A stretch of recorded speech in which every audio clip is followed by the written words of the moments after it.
আসসালামু আলাইকুম প্রিয় ভিউয়ার্স, চমৎকার একটি সংবাদ নিয়ে হাজির হয়েছি।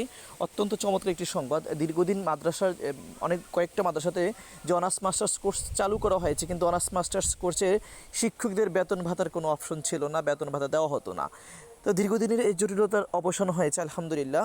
মাদ্রাসা অনার্স মাস্টার্স পর্যায়ে শিক্ষকদের বেতনের বন্দোবস্ত হওয়ার দিকে আরেক ধাপ এগিয়ে গেল। কর্তৃপক্ষকে ধন্যবাদ। এখানে একটা স্মারক আপনারা দেখতে পাচ্ছেন। এটা হচ্ছে মাধ্যমিক উচ্চশিক্ষা বিভাগে দেওয়া, যেটা হচ্ছে সরকারি সাধারণ বিশ্ববিদ্যালয় শাখা থেকে। এটা হচ্ছে ইসলামী আরবি বিশ্ববিদ্যালয় অধিভুক্ত মাদ্রাসা শিক্ষকদের এমপিভুক্ত সংক্রান্ত।